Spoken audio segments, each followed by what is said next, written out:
Class 11th, welcome back to our channel Shikshak junction, क्योंकि अपना ही तो कप। This is Ayushi Agarwal and yes we will continue our topic on proteins. Last के lecture में मैंने आपको प्रोटीन्स का आई थिंक हम स्ट्रक्चर्स के बारे में डिस्कस कर रहे थे। If I am not wrong and yes I am not obviously wrong, I am right. उसी स्ट्रक्चर की कैटेगरी में डिस्कस करते हुए आगे बढ़ेंगे और मैं आपको स्ट्रक्चर्स के लेवल्स के ऊपर डिस्कशन देने वाली हूँ इस लेक्चर में।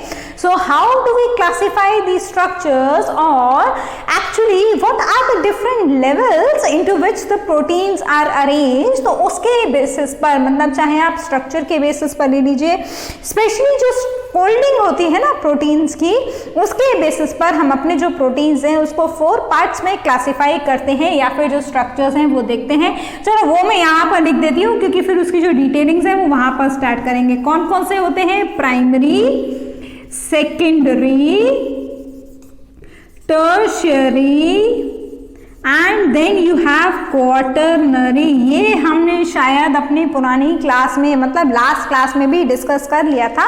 इसके आगे का मैं आपको इस लेक्चर से कंटिन्यू करने वाली हूँ। उससे पहले थोड़ी सी डिटेलिंग्स हम एक एक स्ट्रक्चर के बारे में देखेंगे।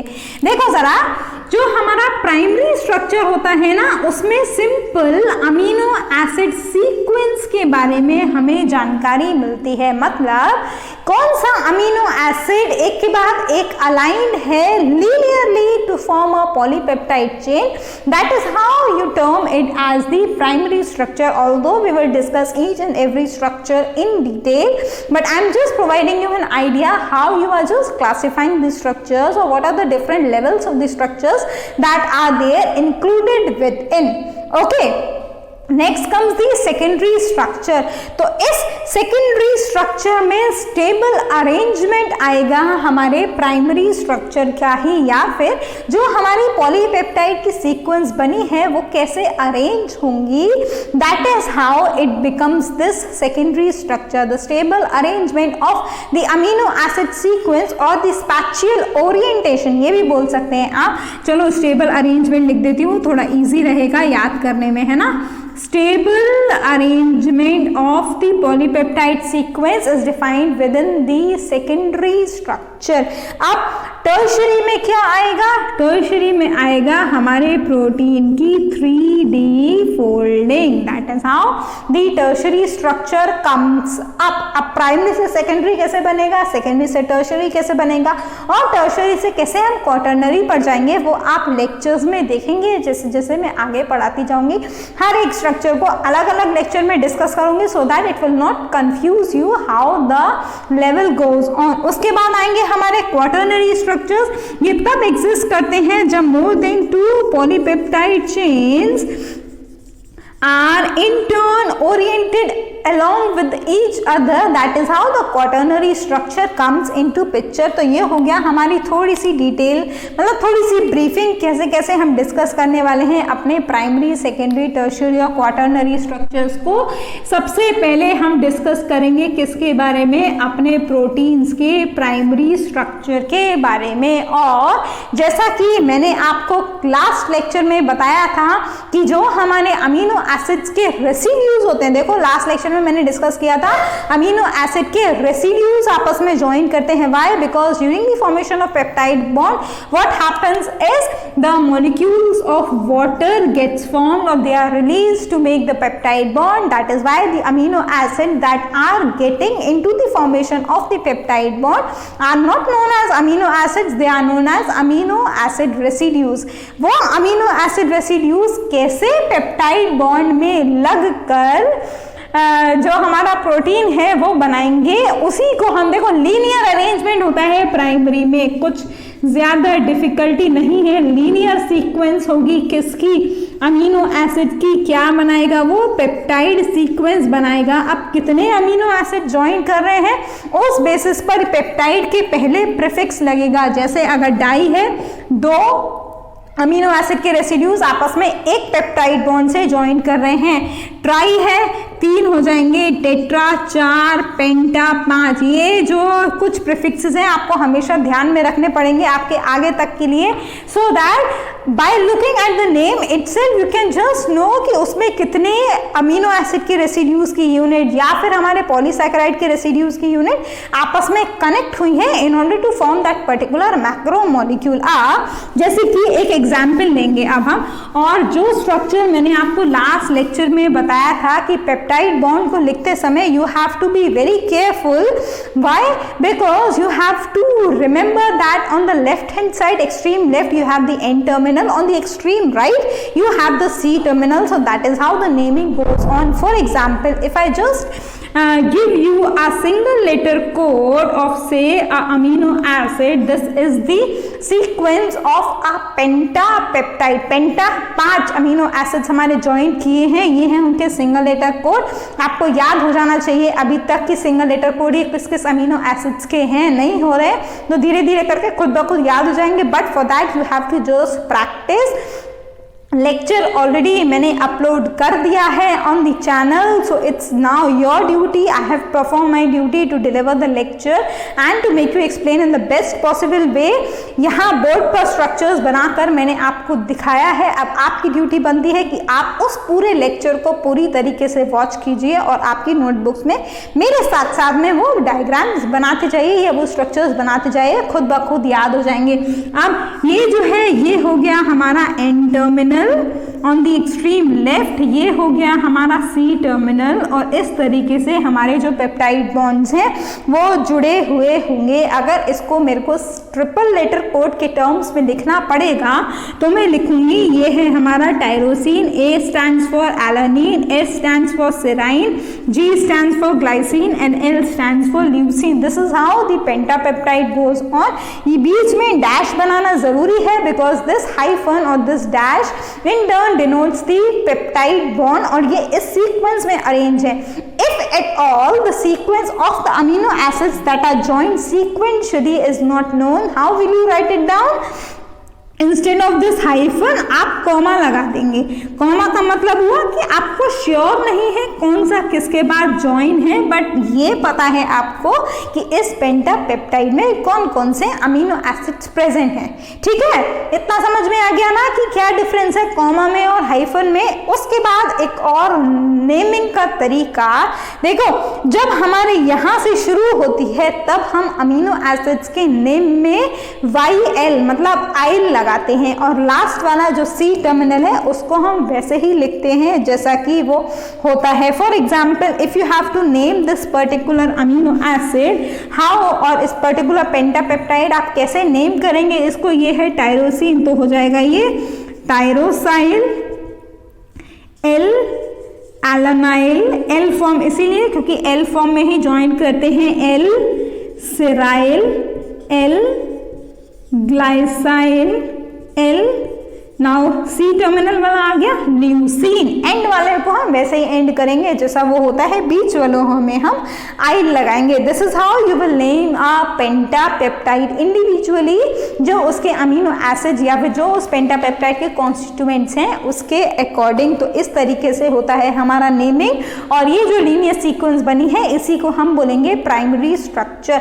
अब इस प्राइमरी स्ट्रक्चर का कभी कभी आपसे मॉलिक्यूलर वेट भी पूछ लिया जाता है, तो उसको निकालने के लिए एक तरीका निकाला गया है जो average amino acids, average number of amino acids एक पॉलीपेप्टाइड चेन में ज्वाइन करते हैं in order to form a chain is this 50 to 2000 amino acids usually join to form a polypeptide chain, और इनका अगर mean molecular weight या फिर average molecular weight निकाल कर देखा जाए तो वो होता है 110 Dalton.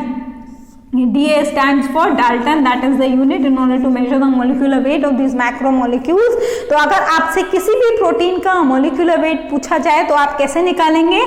molecular weight of that particular protein या फिर नंबर ऑफ रेसिड्यूज पूछे जाएं अगर आपसे अपॉन 110, तो that is how you get what, you get the number of residues. What, किसके रेसिड्यूज? ऑब्वियसली अमीनो एसिड के रेसिड्यूज, तो उससे हमें मिलेंगे number of amino acid residues that are present in the polypeptide chain, molecular weight लिखेंगे हम उस particular chain का और उसको 110 से डिवाइड कर देंगे।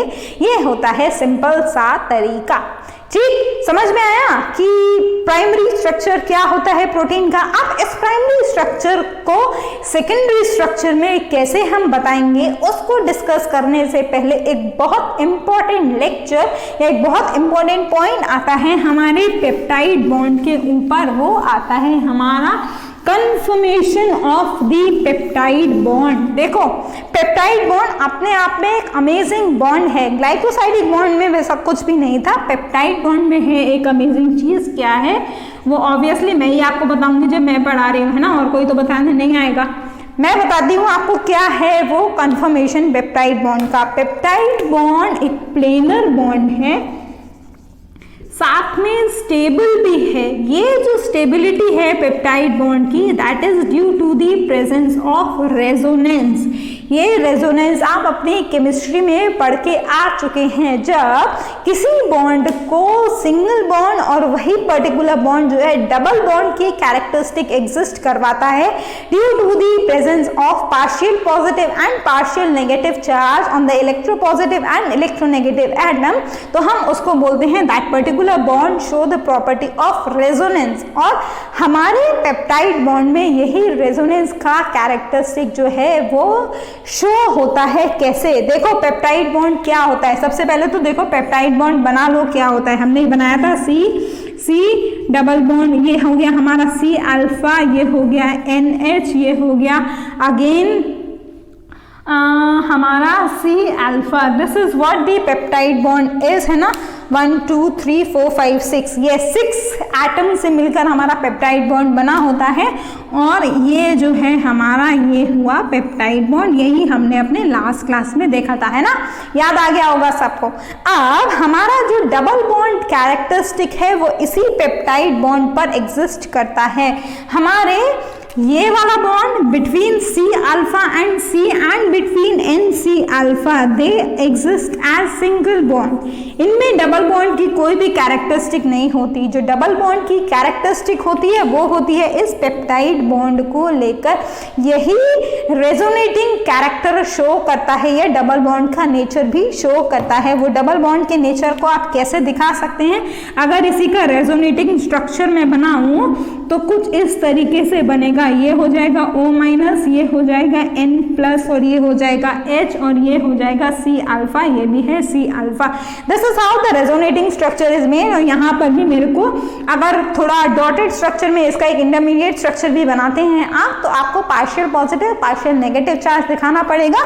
यहाँ पर ये नेगेटिव और पॉजिटिव चार्ज हो गया। तो this is how this peptide bond shows the double bond character. But the bond between what? The bond between C alpha and C and N and C alpha are purely single, and these two bonds allow the rotation of the protein molecule. इसका मतलब हमारा protein का molecule, because ये दोनों bonds पूरी तरीके से single bond हैं, इसीलिए इन दोनों बॉन्ड्स के अब आपस में रोटेशन शो करता है। लेकिन वो रोटेशन किसके ऊपर डिपेंड करेगा? जो आर ग्रुप या फिर जो हमारी साइड चेन हमारे पेप्टाइड बॉन्ड में लगी हुई होगी उसके स्टेरिक हिंड्रेंस पर भी डिपेंड करेगा। यही आप आपके 10th स्टैंडर्ड की केमिस्ट्री में पढ़ के आए हैं, है ना। अगर थोड़ा सा भी इधर उधर हो रहा हो तो उन कॉन्सेप्ट्स को आपको वापस से रिवाइज करना है, क्योंकि वो कॉन्सेप्ट का यूज यहाँ पर रेजोनेंस में आने वाला है। अब ये जो दो बॉन्ड्स लिखे हैं मैंने जो प्योरली सिंगल है, C अल्फा C और N C अल्फा, इन दोनों बॉन्ड्स के around he confirmation of peptide bond को देखा जाता है।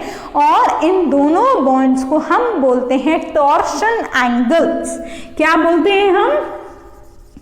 Torsion angles. देखो ये इंपॉर्टेंट है बहुत ज़्यादा लेक्चर, क्योंकि इन दोनों बॉन्ड्स को एक अलग नज़रिए से देखा जाता है पेप्टाइड बॉन्ड को बनाते समय।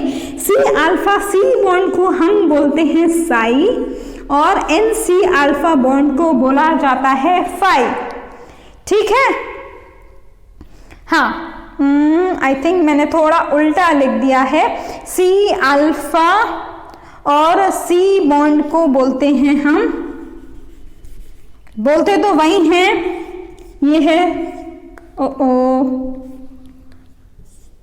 ठीक है, ये हो गया ये सी अल्फा, सी बॉन्ड को हम बोलेंगे साई और एन सी अल्फा बॉन्ड को हम बोलते हैं फाई। तो ये दो कुछ ऐसे रोटेशन एंगल्स या फिर टॉर्शन एंगल्स होते हैं जिनको आप प्लॉट करेंगे and the plot gives you a very famous thing that is known as the Ramachandran plot. G Ramachandran ने इस प्लॉट को दिया था और इसी वजह से इसको हम बोलते हैं रामचंद्रन प्लॉट। ठीक है, ये प्लॉट एक्चुअली में सिर्फ आपके लिए आपके कोर्स में भी ब्रीफिंग है। वो ब्रीफिंग ये है कि इस प्लॉट में फाई और साई, ठीक है, साई हो गया सी अल्फा सी, याद करने का एक अच्छा तरीका सी अल्फा और सी दोनों में स की जो साउंड है वो ज्यादा आ रही है तो इसीलिए हो गया उसका साई। एन सी अल्फा में एक में एन आ रहा है इसीलिए आप उसको फाई रख लीजिए, साई याद रहेगा, सी अल्फा सी, तो साई सिमिलर साउंडिंग वर्ड्स हैं इसीलिए। ठीक है, तो ये रामचंद्रन प्लॉट उन फाई और साई एंगल्स की जो वैल्यूज हैं उनको प्लॉट करके ये बताता है कि एक्चुअली में उस पर्टिकुलर अमीनो एसिड के लिए कौन कौन सी ऐसी टॉर्शन एंगल्स की वैल्यूज हैं कि वो ली जा सकती हैं on the basis of what, on the basis of the steric hindrance between these rotational angles that are there. Conventionally तो फाई और साई की जो वैल्यूज हैं वो -180 डिग्री से +180 डिग्री तक हो सकती है, but most of the values are not possible again because of what, because of the steric hindrance. ठीक, तो ये जो रामचंद्रन प्लॉट है वो इन्हीं फाई और साई एंगल्स को डिपिक्ट करके हमको बताता है कि कौन कौन सी वैल्यूज परमिसिबल हैं on the basis of, again on the basis of what, the steric hindrance. इसमें जो डिनोट होता है वो डिग्रीज जो होती हैं वो वाई और एक्स एक्सिस पर कुछ इस तरीके से डिनोट की जाती हैं और अलग अलग जो अमीनो एसिड्स हैं उनके अलग अलग structures on the basis of their conformation वो जो प्लॉट है वहाँ पर डिपिक्ट होती हैं एक्स एक्सिस और वाई एक्सिस पर। कुछ ऐसा जैसे आप कोऑर्डिनेट ज्योमेट्री में पहले के टाइम पर बनाया करते थे ना, कुछ वैसे ही ड्रॉ किया जाता है। यहाँ पर होता है ये, यहाँ पर कुछ ऐसे, और depending upon the regions this particular plot is shown. Actually में जहाँ पर भी आपको देखने को मिलेगा वो ऐसे करके एक बॉक्स में देखने को मिलेगा। ठीक है, इधर ये ऐसे और इधर कुछ इस तरीके से ये होता है डिग्रीज में ऑब्वियसली, और कुछ ऐसा प्लॉट आपको जहां पर भी मिलेगा देखने को मिलेगा। And you have the left handed and right handed helixes that are arranged along with the beta conformation structures. वो अल्फा हेलिक्स और बीटा स्ट्रैंड्स क्या होते हैं वो आपको सेकेंडरी स्ट्रक्चर में देखने को मिलेंगे, अभी नहीं क्योंकि वो सेकेंडरी स्ट्रक्चर में आता है, बट हाँ आपको पता होना चाहिए कि इस रामचंद्रन प्लॉट में क्या देखने को मिलेगा। That is the torsion angles that are actually permissible during the formation of what, during the formation of the peptide bonds. That is how this Ramachandran plot is important with respect to the structure of protein. ठीक, समझ में आ गया। Primary structure को हम discuss कर चुके हैं, next lecture से सेकेंडरी स्ट्रक्चर को डिस्कस करेंगे। सेकेंडरी स्ट्रक्चर अगेन एक इंपॉर्टेंट रोल प्ले करेगा, एक्चुअली में सभी कुछ इंपॉर्टेंट रोल प्ले करेंगे क्योंकि ये प्राइमरी स्ट्रक्चर से लेकर टर्शरी स्ट्रक्चर तक आपको आना चाहिए, तभी आप क्वाटरनरी स्ट्रक्चर बना पाएंगे। और क्वाटरनरी स्ट्रक्चर ही पर्टिकुलर प्रोटीन की जो फंक्शनिंग है वो डिपिक्ट करता है, तो अल्टीमेटली फंक्शन समझने के लिए स्ट्रक्चर हमको समझना है, वो भी सीक्वेंस में। तो all these lectures are going to be very important. If you have doubts, you know what you have to do, but before that, what you have to do, very important thing, if you have not subscribed the channel, do subscribe that, and also channel का जो Facebook page है उसको भी आपको regularly follow करना है, so that you can get all the notifications 9 to time. So see you all in the next video. Till then, have a good day all of you. Take care. Bye bye. Thank you.